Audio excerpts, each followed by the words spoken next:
도나토와 영상으로 떠나는 나홀로 집에서 성지순례.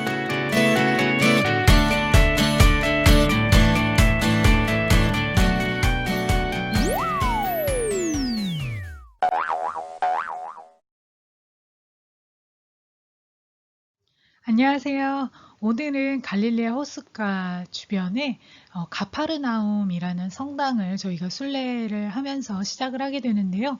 예수님께서 공생활을 시작하신 갈릴리아 호수 주변에는 많은 가르침과 기적이 있었죠. 그래서 갈릴리아 호수는 부르심의 첫 장소일 것입니다.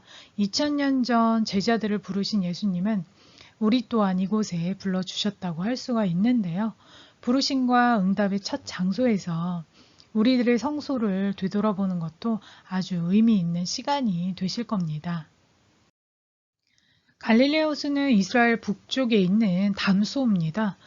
호수 둘레가 53km 정도 되고요. 남북으로 21km, 동서로 11km로 면적은 대략 166평방킬로미터나 되는 아주 커다란 바다같이 보이는 호수입니다. 헤르몬산에서 발원한 물이 이쪽까지 흘러 들어온 뒤에 요르단강을 통해서 남쪽에 위치한 사해바다로 빠져나가게 되는데요. 이 해수면으로부터 209m나 아래쪽으로 위치를 하고 있고요.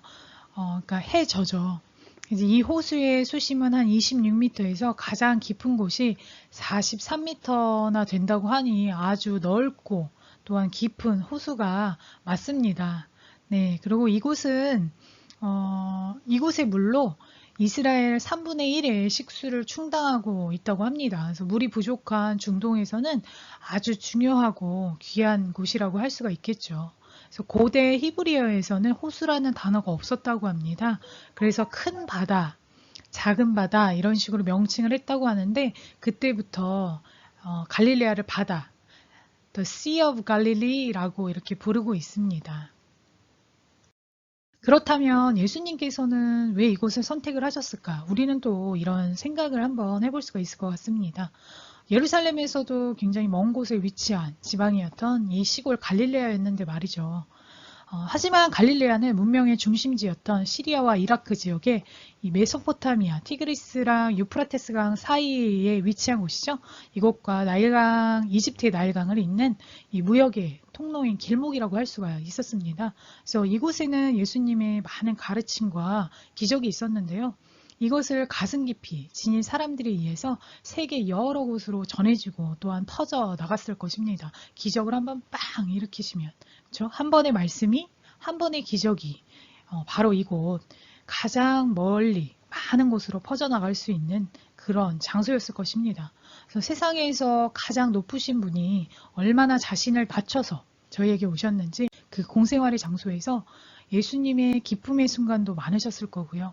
또한 슬픔의 순간도, 또한 모든 열정을 또 쏟아 부으셨던 예수님의 열정의 그 시간 속에 이 장소죠. 예수님의 숨결을 저희가 한번 느껴봐야겠죠.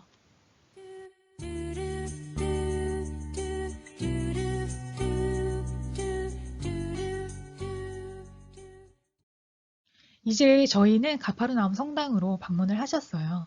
이곳은 예수님의 공생활과 아주 밀접한 장소죠. 예수님의 고장, 예수님의 집으로 불리는 그런 곳입니다. 첫 제자는 어부 4사람이었죠. 시몬 베드로와 그의 동생 안드레아, 제베데오의 아들 야고보와 그의 동생 요한을 제자로 부른 곳. 나를 따라오너라. 내가 너희를 사람 낚는 어부가 되게 하겠다. 라고 이렇게 말씀하신 곳이 바로 이곳입니다. 또한 랍비 어디 묵고 계십니까? 라고 첫 제자들이 물었을 때 와서 보아라. 이렇게 말씀을 하시고 제자들과 함께 예수님이 묵으셨던 곳이기도 하고요. 이곳에서 예수님께서는 시몬을 눈여겨보시죠. 앞으로 베드로라고 불릴 것이다 라고 이런 말씀을 하셨던 곳도 이 장소입니다. 마테오복음 4장 13절에 보면 카파르나움으로 가시어 자리를 잡으셨다라고 이렇게 나와 있습니다. 아주 활발하게 오가시며 여러 가지 일이 있었던 예수님과 굉장한 밀접한 도시라고 할 수 있겠죠. 이곳은 예수님 시대에도 중요했던 상업도시였어요.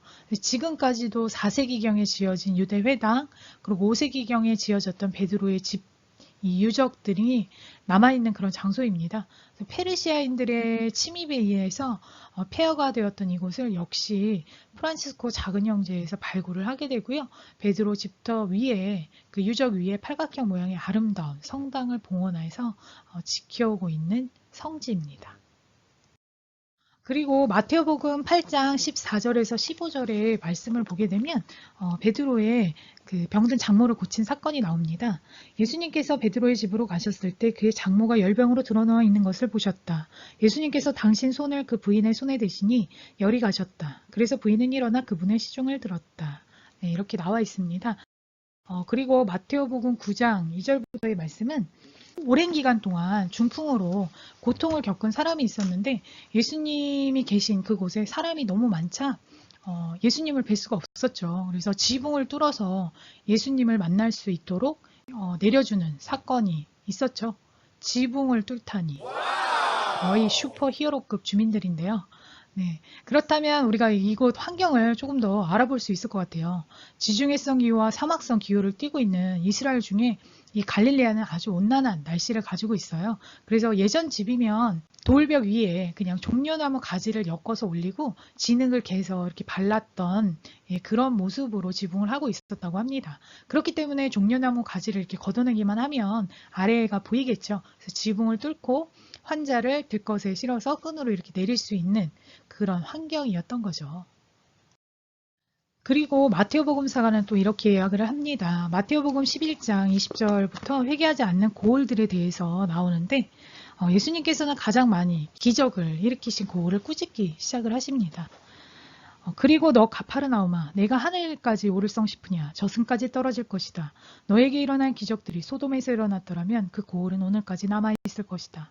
그러니 내가 너희에게 말한다. 심판날에는 소돔 땅이 너보다 견디기 쉬울 것이다.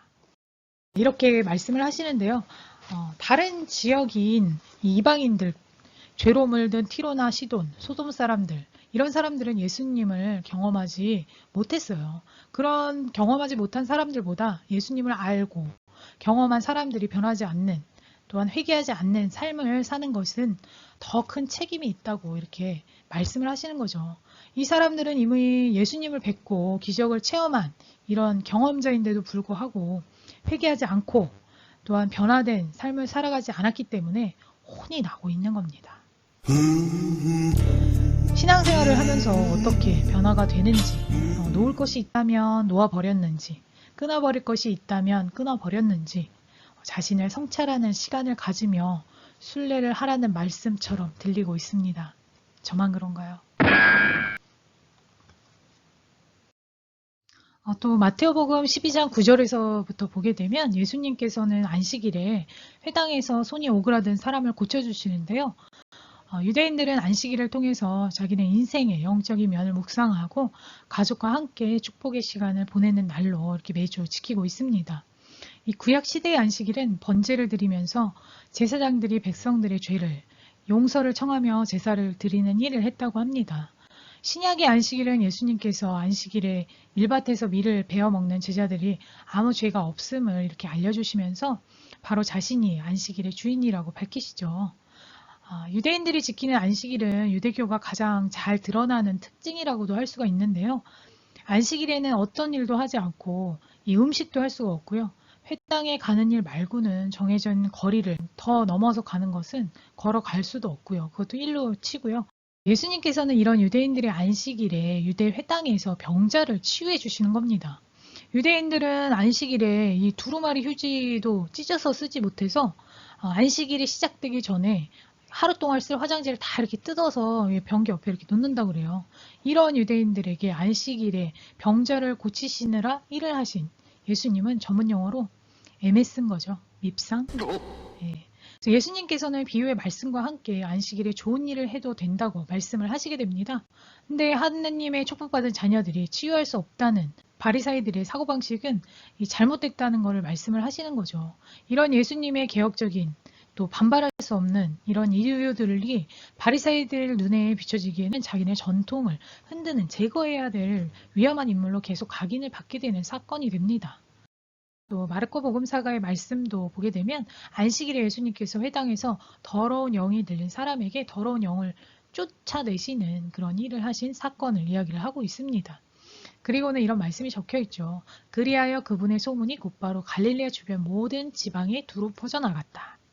앞서 말씀드렸듯이 이곳은 소식이 많은 곳으로 또 멀리까지 빨리 전해지는 그런 무역의 길목이었던 것입니다. 또한 요한복음 6장 22절부터는 생명의 빵에 관한 말씀을 해주십니다. 나는 하늘에서 내려온 빵이다 라고 이렇게 말씀하시고 믿는 사람은 영원한 생명을 얻는다. 내 살을 먹고 내 피를 마시는 사람은 내 안에 머무르고 나도 그 사람 안에 머무른다.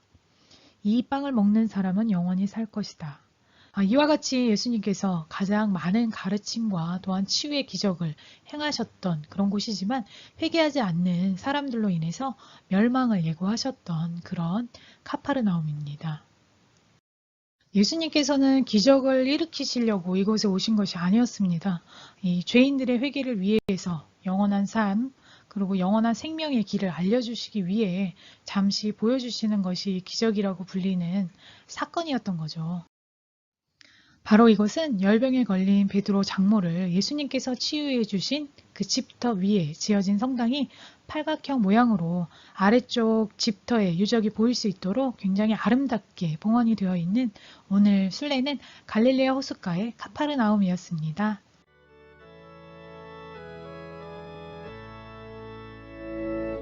생명의 양식인 나에게로 오너라.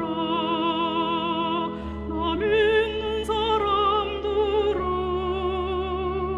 목마르지 않으며 내 안에 살게 되리. 나 그를 사랑하여 나 그를